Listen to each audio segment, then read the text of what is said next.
Hoje o Conexões inicia uma playlist nova denominada Demonologia.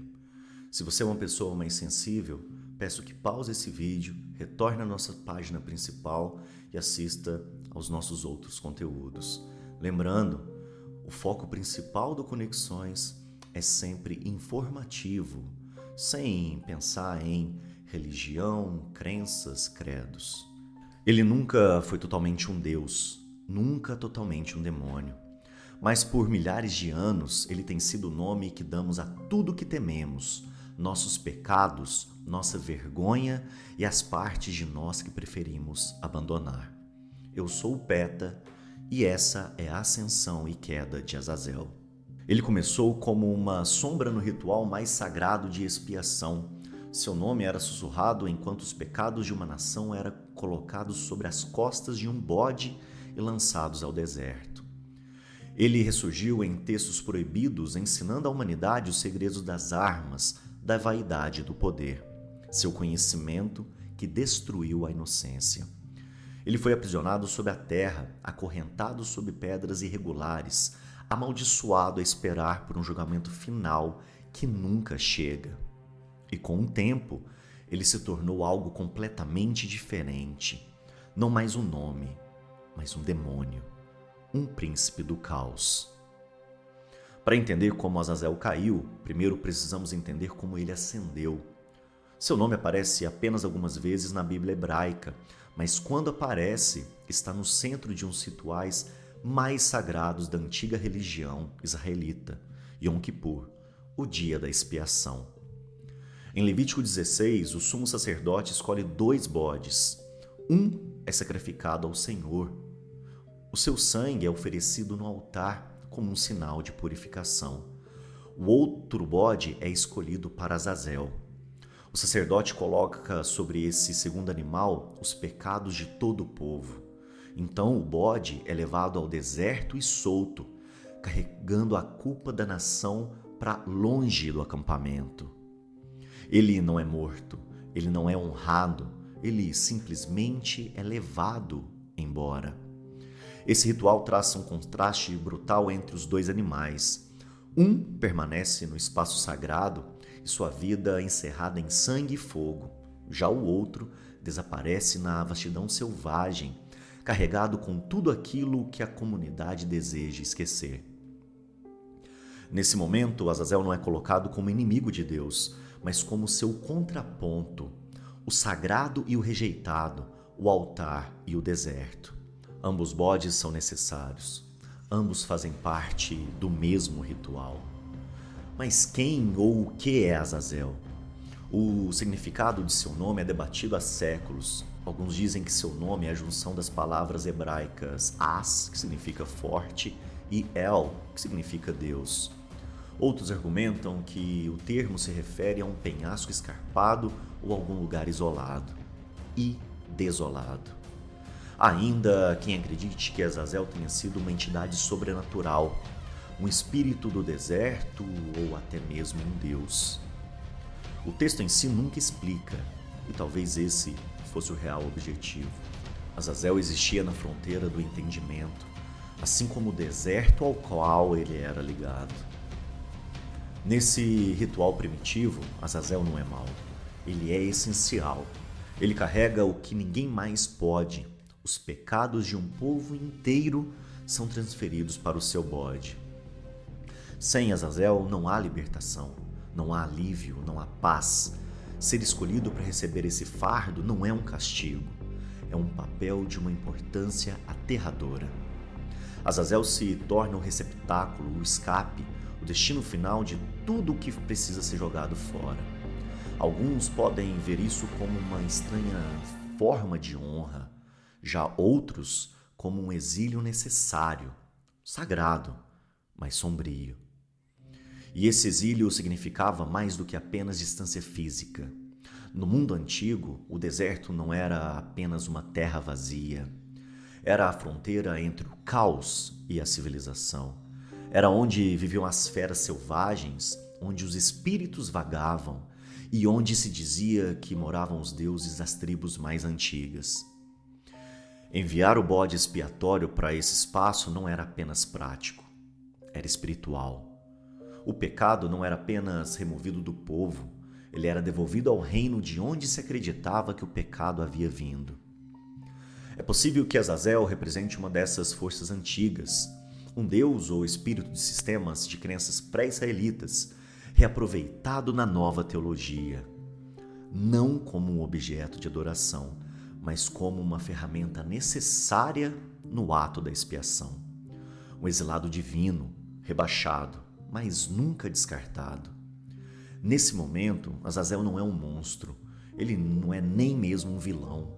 Ele é uma sombra à beira do sagrado, temido, mas talvez necessário. E nessa necessidade, ele detém poder.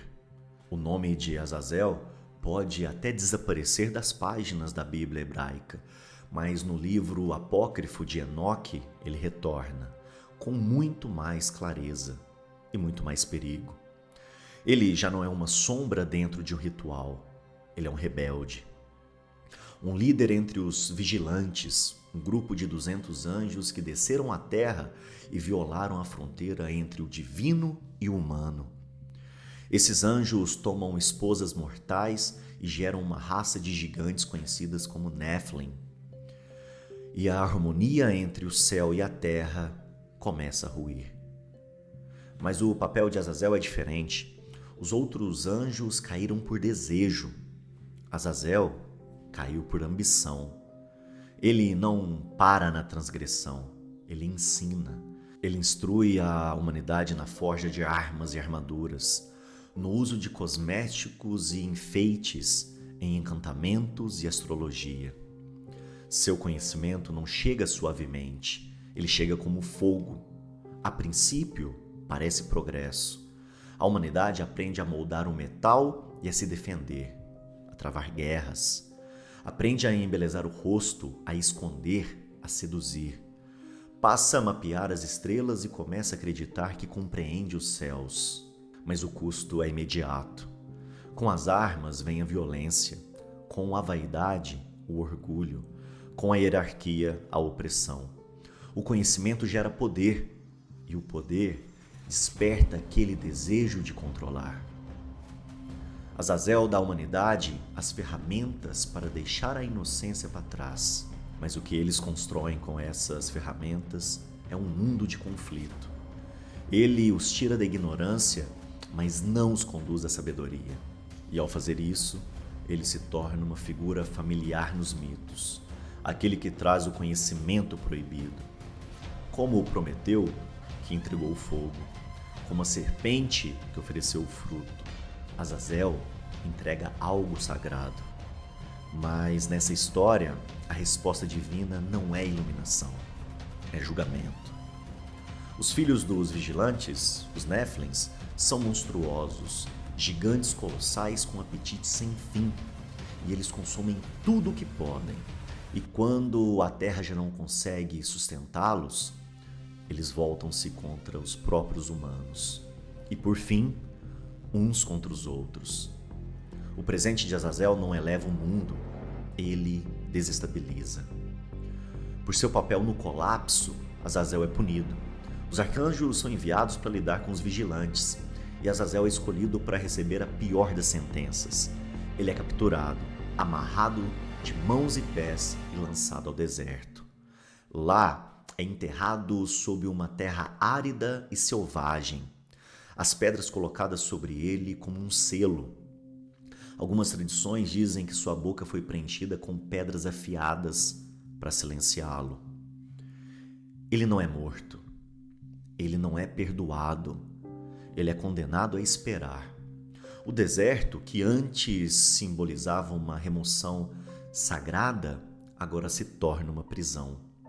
Ele ainda está lá, esperando o dia do julgamento final, quando todas as dívidas serão cobradas. Sua queda não é simbólica, é pessoal, é cósmica. Azazel, algumas vezes necessário, algumas vezes poderoso, agora está condenado. Mas a queda de Azazel não termina com sua condenação e prisão. Na verdade, é apenas o começo. Com o passar dos séculos e o surgimento de novos textos, sua história continua a mudar, moldada pelo medo, pela teologia e pela imaginação. No Apocalipse de Abraão, um texto apocalíptico judaico descrito após a destruição do segundo templo, Azazel se torna mais do que um anjo caído. Ele é reimaginado como o adversário, uma força de corrupção ligada à terra. Ele assume a forma de uma serpente, é lançado no abismo e chamado de aquele que governa o mundo inferior. Ele já não é visto como aquele que leva os pecados embora, mas como a fonte do próprio pecado. Enquanto Abraão ascende para receber a revelação divina, Azazel é retratado como preso à carne e ao caos, eternamente ligado à idolatria, à tentação e à rejeição da verdade. Essa inversão de seu papel original se estende até a demonologia medieval e cristã. Durante esse período, o mal não era apenas temido, ele foi sistematizado. O inferno se tornou um reino com estrutura e hierarquia, e seus demônios com nomes, títulos e posições. Azazel foi colocado entre eles.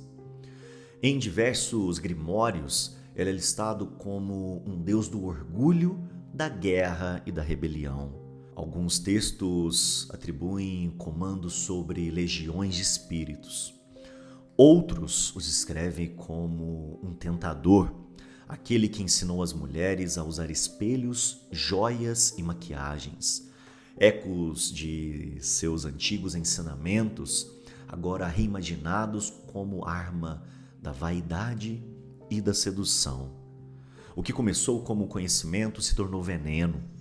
Cada presente que ele uma vez ofereceu, metal, encantamento, ornamentação, foi lembrado não como um progresso da civilização, mas como sua corrupção.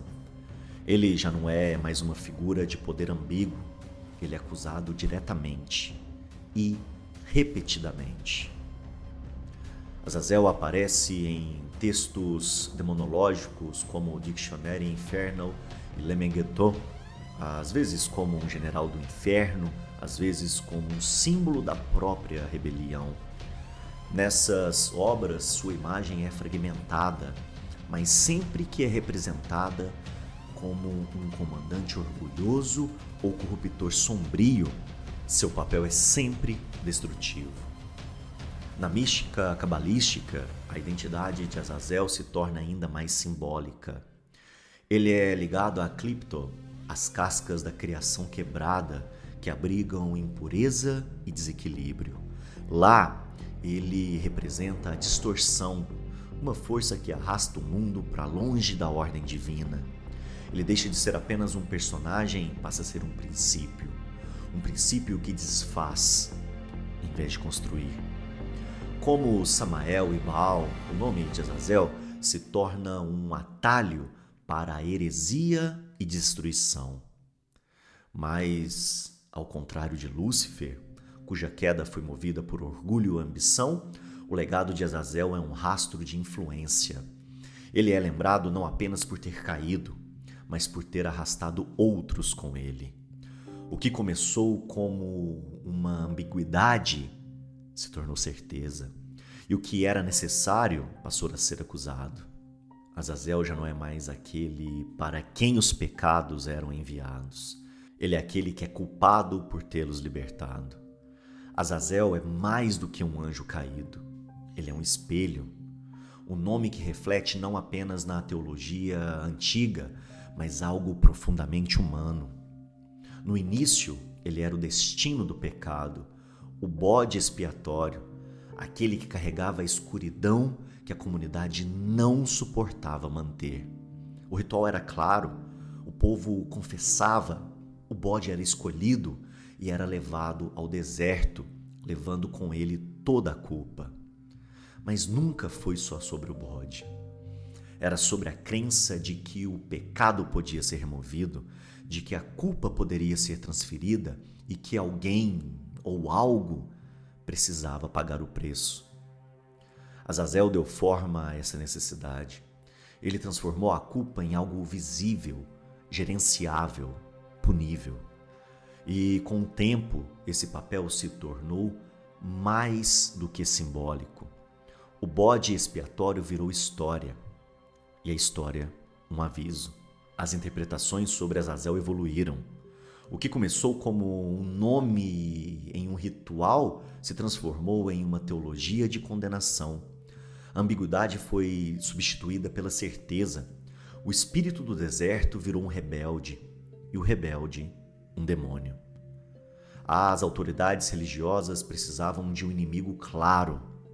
Os sistemas políticos precisavam de uma figura para conter o medo e a dissidência. Azazel foi moldado para se encaixar nesse papel. Mas o padrão é mais antigo que as escrituras. As sociedades sempre precisaram de alguém para culpar. Desde rituais antigos até as manchetes modernas, encontramos formas de separar o que não queremos ver em nós mesmos. Damos um nome, mandamos embora, exilamos, enterramos ou queimamos e nos sentimos limpos com isso.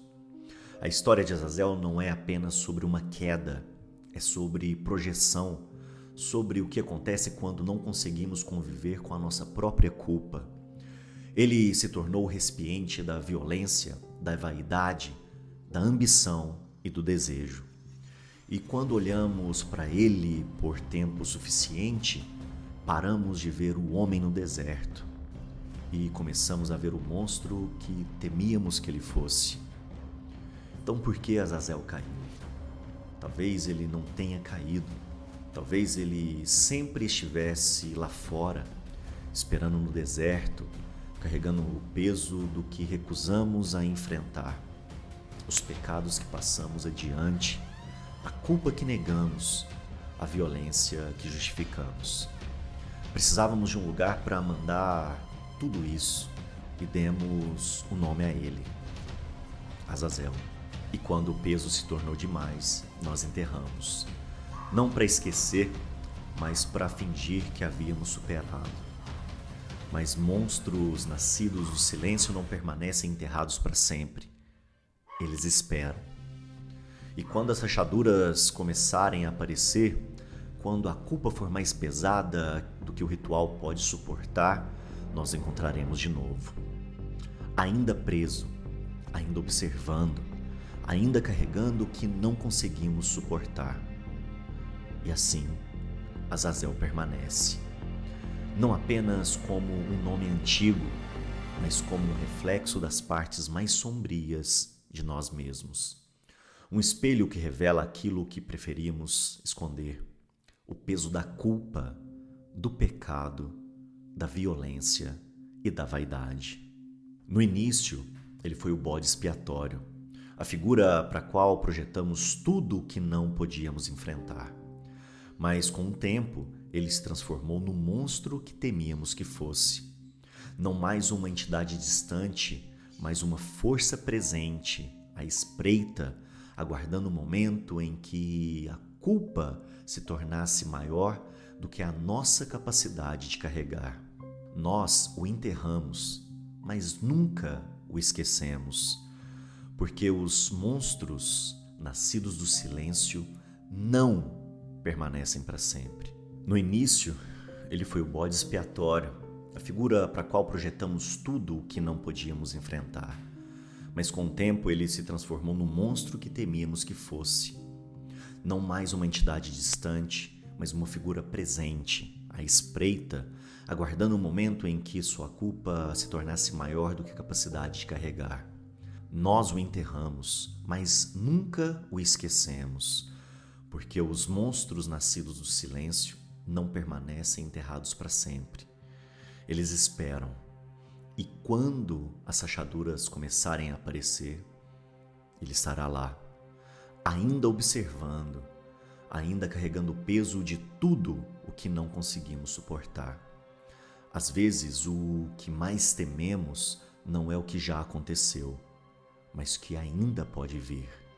E quando isso acontecer, nós o encontraremos de novo.